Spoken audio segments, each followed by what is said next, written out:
முதலாவதாக வன்னியருக்கு இடஒதுக்கீடு வழங்காவிட்டால், அதாவது 10.5 தமிழகம் தழுவிய அளவில் போராட்டம் வெடிக்கும். மத்திய அரசு சாதிவாரி மக்கள் தொகை கணக்கெடுப்பு நடத்தினால் மட்டும்தான் வன்னியர்களுக்கு கல்வி மற்றும் வேலைவாய்ப்பில் இடஒதுக்கீடு வழங்க முடியும்.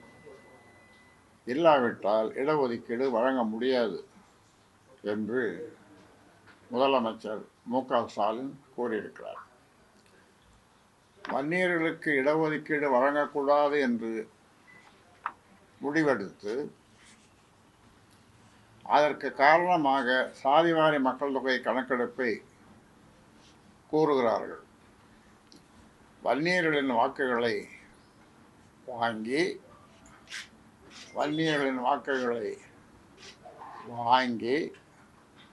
வாங்கினா உங்களுக்கு தெரியும், ஆட்சிக்கு வந்த திமுகவுக்கு வன்னிய மக்கள் கல்வியிலும் வேலை வாய்ப்பிலும்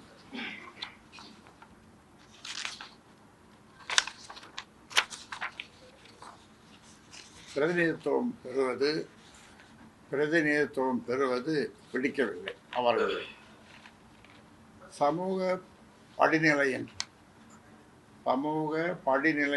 அடித்தளத்தில் கிடக்க வேண்டும் என திமுக நினைக்கிறது. அதனால்தான் வன்னியர்களுக்கு இடஒதுக்கீடு வழங்க மறுக்கிறது. வன்னியர்களுக்கு இடஒதுக்கீடு வழங்க மறுப்பதற்கு திமுக அரசு கூறும் காரணம் சரியல்ல. சாதிவாரி மக்கள் தொகை கணக்கெடுப்பு நடத்திதான் வன்னியர்களுக்கு இடஒதுக்கீடு வழங்க வேண்டும் என்று உச்சநீதிமன்றம் கூறவில்லை. கல்வியிலும் வேலை வாய்ப்பிலும் வன்னியர்கள் மிக மிக பின்தங்கிய நிலையில் உள்ளனர் என்பதற்காக புள்ளி விவரங்களை திரட்டினாலே போதுமானது. அதை கொண்டு வன்னியர்களுக்கு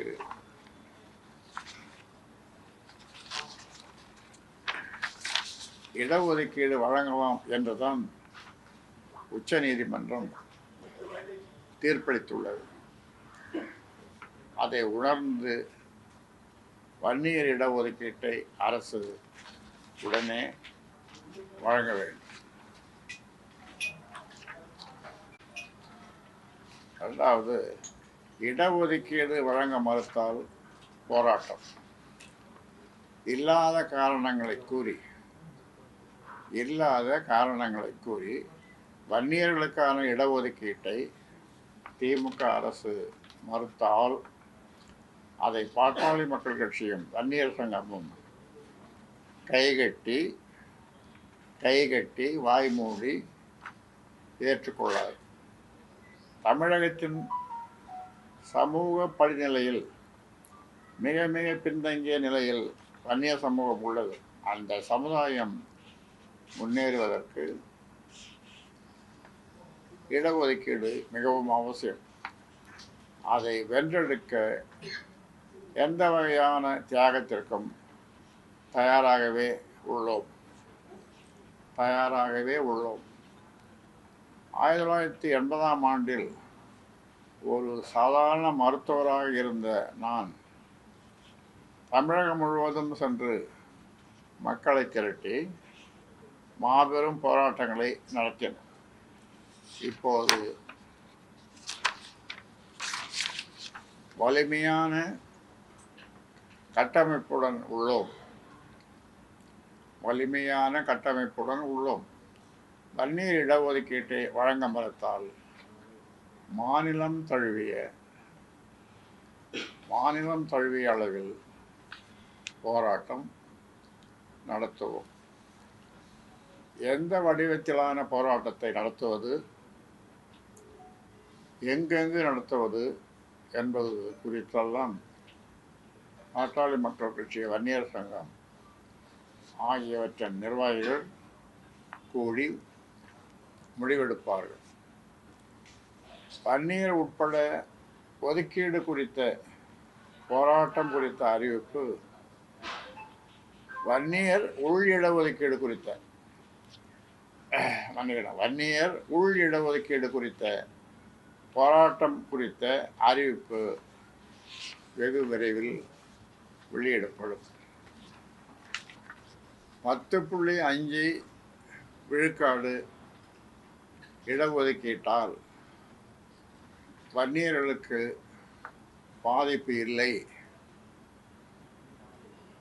தமிழ்நாட்டில் வன்னியர்களுக்கு 10.5 உள் ஒதுக்கீடு வழங்கப்பட்டால் வன்னியர்கள் தான் பாதிக்கப்படுவார்கள் என்று போக்குவரத்து துறை அமைச்சர் சிவசங்கர் என்பவர் கூறியிருக்கிறார். திண்டிவனம் உள்ளிட்ட வட மாவட்டங்களில் உள்ள அரசு கல்லூரிகளில் மிகவும் பிற்படுத்தப்பட்ட மக்களுக்குரிய 20 விழுக்காடு இடங்களையும் வன்னியர்களே முழுமையாக எடுத்துக்கொள்வார்கள்.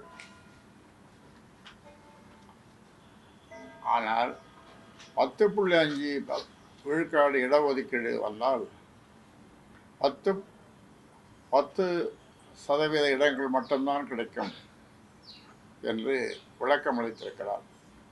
இது தவறு. வன்னிய மக்களை ஏமாற்ற வேண்டும் என்ற நோக்கத்துடன்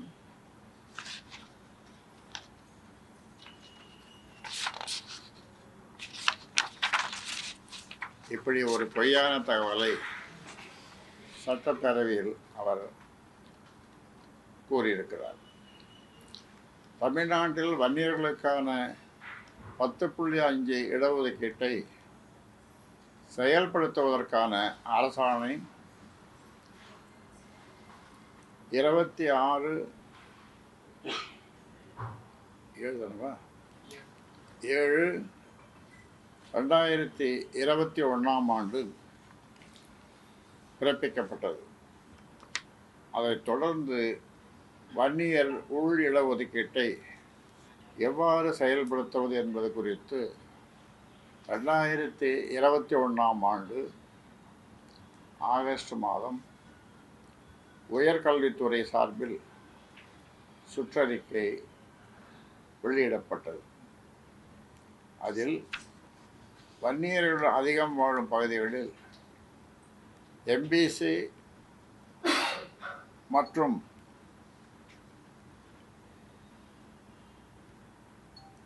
டிஎன்சி டீநோட்டிஃபைடு கிளாஸ் வகுப்பினர், பிற எம்பிசி வகுப்பினர் ஆகியோருக்கான 7 விழுக்காடு 2.5 விழுக்காடு இடங்கள் நிரப்பப்படாமல் இருந்தால் அந்த இடங்களை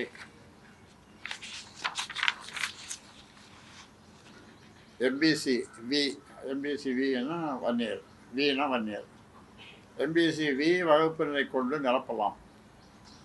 அதேபோல் எம்பிசி மற்றும் டிஎன்சி வகுப்பினர் அதிகம் வாழும் பகுதிகளில் எம்பிசி வி வன்னியர் வகுப்பினருக்கான இடங்கள் நிரப்பப்படாமல் இருந்தால் அந்த இடங்களை எம்பிசி மற்றும் டிஎன்சி வகுப்பினர்,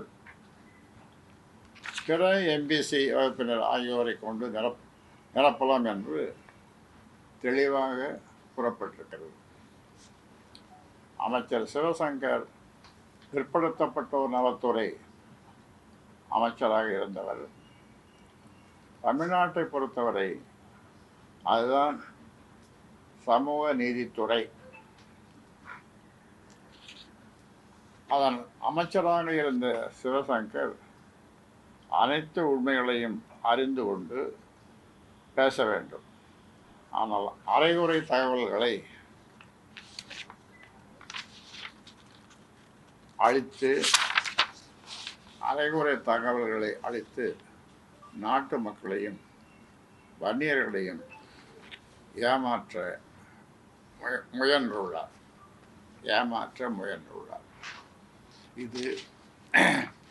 இது கண்டிக்கத்தக்கது.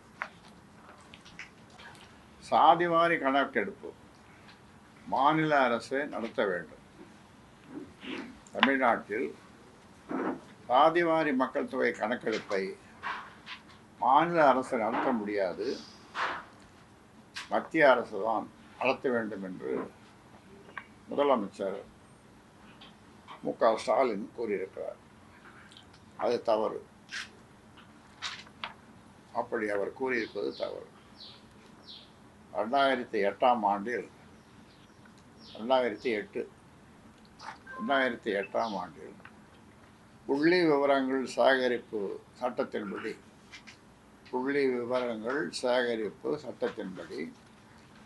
மாநில அரசுகளால் சாதிவாரி மக்கள் தொகை கணக்கெடுப்பை நடத்த முடியும்.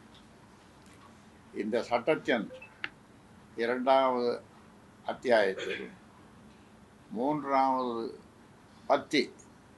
பத்தியில் எந்த ஒரு மாநில அரசோ அல்லது யூனியன் பிரதேச அரசோ முறையான அறிவிக்கையை வெளியிட்டு இந்த சட்டத்தின் பிரிவுகளின் அடிப்படையில் புள்ளிவிவர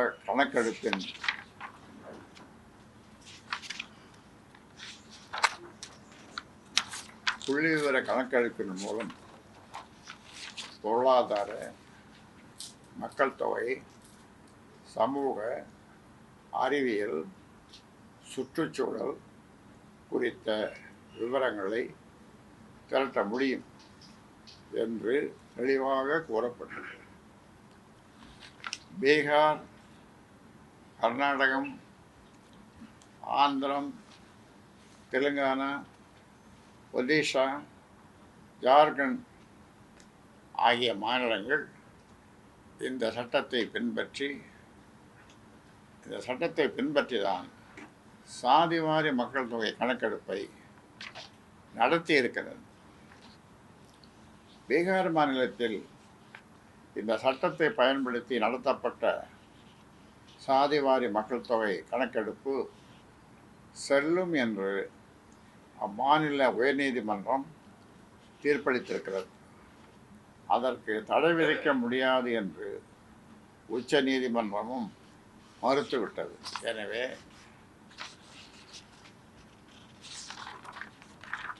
பொருந்தாத காரணங்களை இனியும்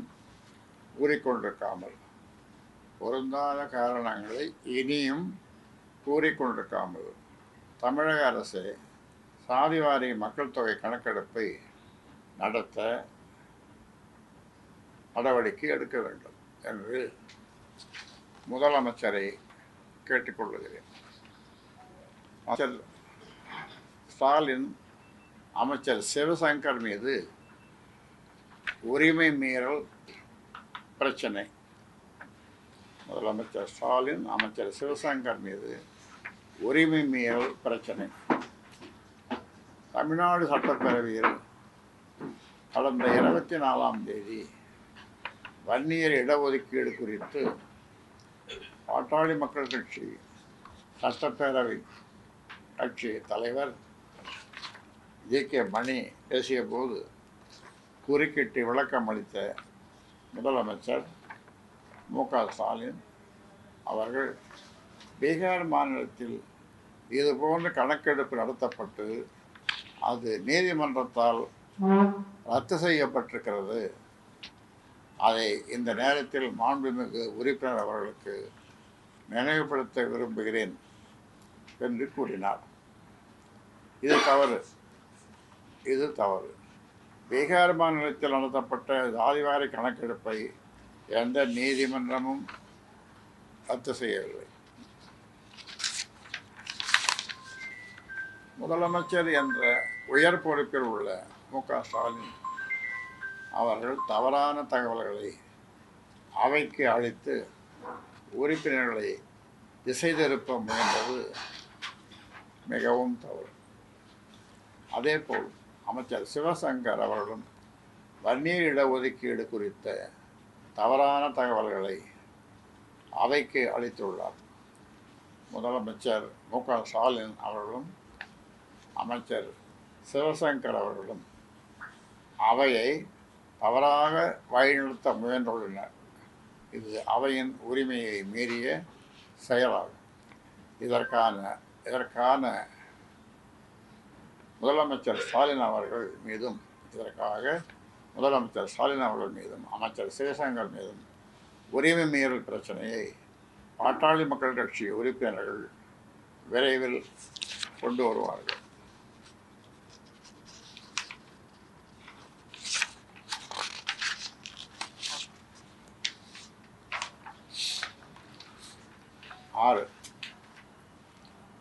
கள்ளக்குறிச்சி கள்ளச்சாராய சாவுகள் சிபிஐ விசாரணை வேண்டும்.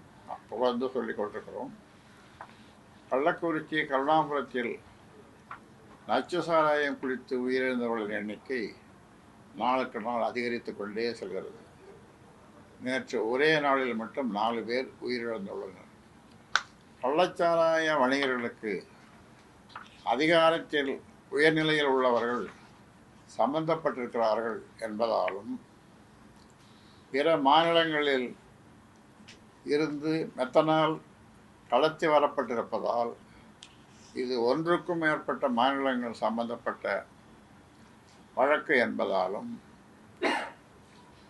இது குறித்து சிபிஐ விசாரணைக்கு ஆணையிட வேண்டும் என்று வலியுறுத்துகிறேன். கள்ளக்குறிச்சி கள்ளச்சாராய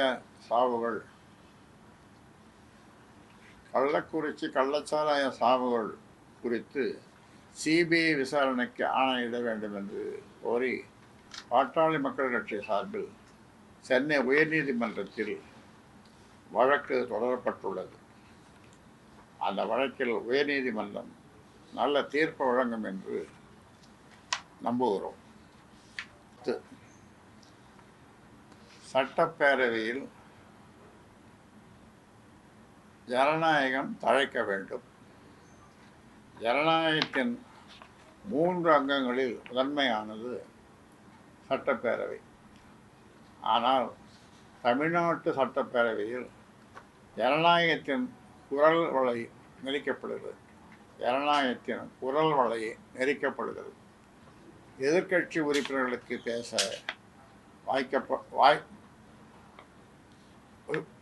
வாய்ப்பளிக்கப்படுவதில்லை. திமுக ஆட்சிக்கு வந்தால் ஆண்டுக்கு 100 நாட்களுக்கு சட்டப்பேரவை கூட்டத்தை நடத்துவோம் என்று தேர்தல் அறிக்கையில் திமுக வாக்குறுதி அளித்திருந்தது. ஆனால் 53 துறைகளின் மானிய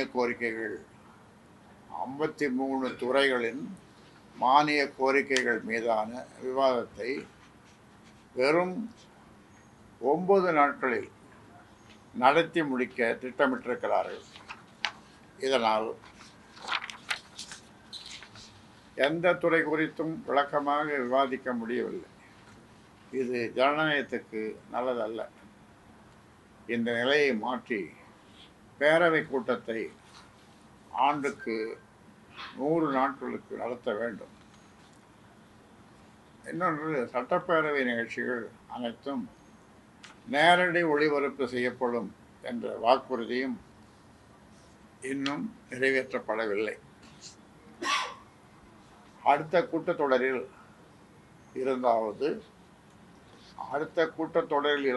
தமிழக சட்டப்பேரவை நிகழ்ச்சிகளை முழுமையாக நேரடி ஒளிபரப்பு செய்ய தமிழக அரசு முன்வர வேண்டும்.